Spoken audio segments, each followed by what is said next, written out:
Welcome back to the channel. And if you're new, welcome. I am your little darling narrator, and on this channel, I read stories. Not just any stories, but I think I read some really great stories for the young readers. And if you are not subscribed to this channel, I strongly recommend you go ahead and you subscribe, because all we do here are read good stories for the young readers. And if there's any story that you like, don't forget, hit that like button. That just helps this channel, and we appreciate all the support that we've been getting. So stay tuned.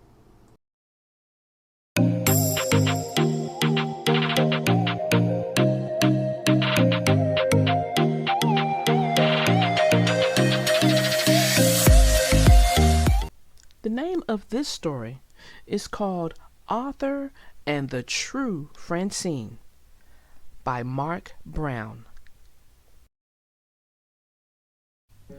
It was the first day of school. Everyone was worried about which teacher they would get. "I hope I get Miss Sweetwater," said Francine. "Anyone's better than Mr. Ratburn," said Arthur.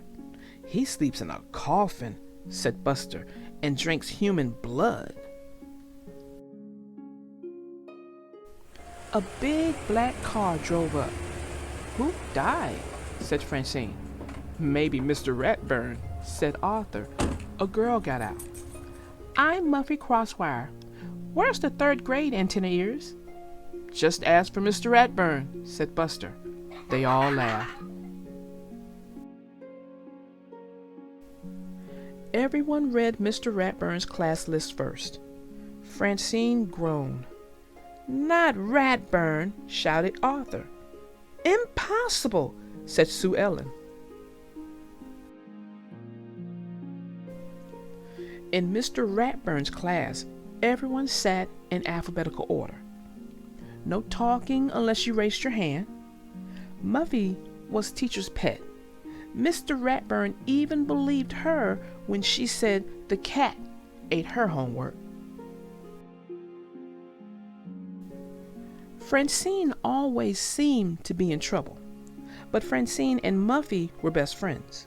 They both liked scary movies and pistachio ice cream. They even had the same middle name, Alice. Muffy called Francine Slugger. She was the best hitter on the softball team. Francine called Muffy Tinsel Teeth. Muffy went to Francine's to study for the big math test. Francine studied very hard. Muffy played with Francine's gerbil and called strangers on the phone. "Is your refrigerator running? Well, you better catch it." In the test, Muffy copied all Francine's answers, even the wrong ones. Mr. Ratburn called Muffy and Francine to his desk. Muffy smiled. "I don't cheat," she said. What could Francine say? "Francine," he said, "I'll see you after school every day this week." The big softball game against Miss Sweetwater's class was in 3 days. "Francine, how could you do this to us?" said Buster. "Without you, we'll lose for sure." Every day after school, Francine cleaned the boards and watched the team practice. Boy, did they need help.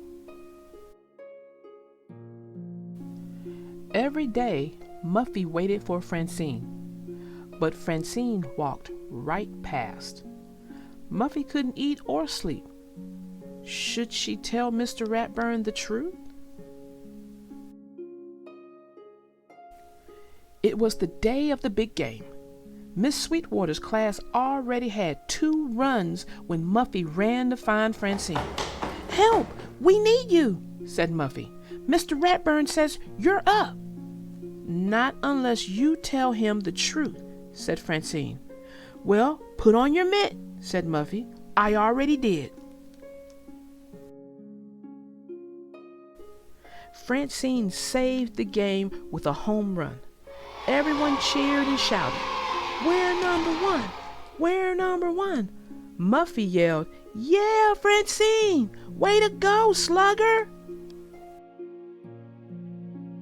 Mr. Ratburn treated everyone to sodas at Billy's Burger Barn. "This is the best chocolate soda I've ever tasted," said Muffy. "Hey, Muffy, how'd you like to play for the team?" asked Buster. "Yeah, we have just the spot for you," said Francine. "Not so fast," said Mr. Ratburn. "Muffy will be washing the boards next week." Muffy whispered to Francine, "What will I play?" "Scorekeeper," said Francine. "But you better learn to add, and no cheating." Well, that ends our story. We have some strong takeaways in this story, wouldn't you agree? Muffy didn't start out as a good friend for Francine.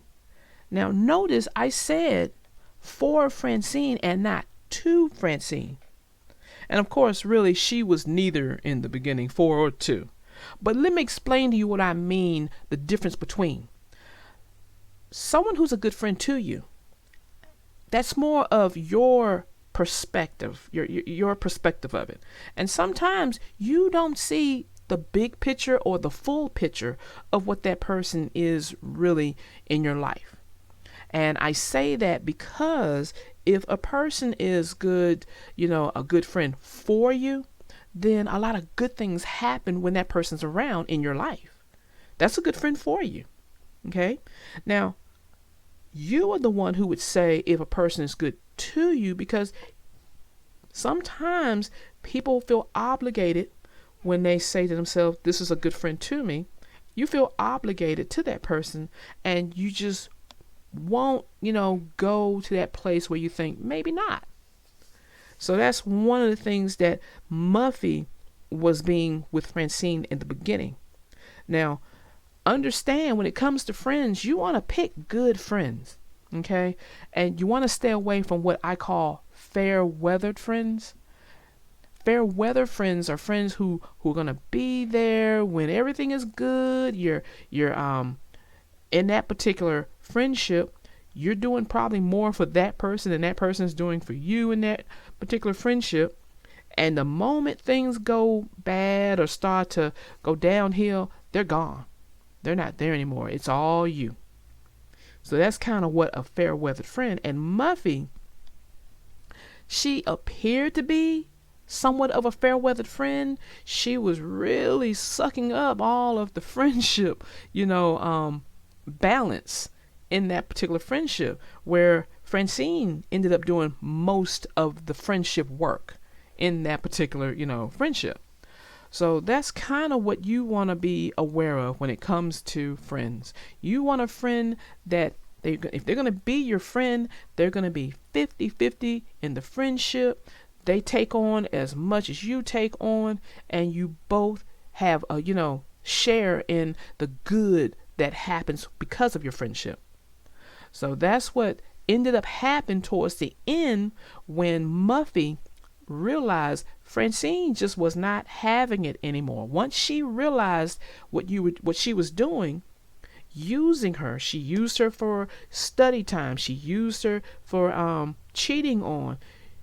Once Muffy, and maybe Muffy didn't realize how, I hate to use such a definite word like how bad she was, but she really was just more all about her.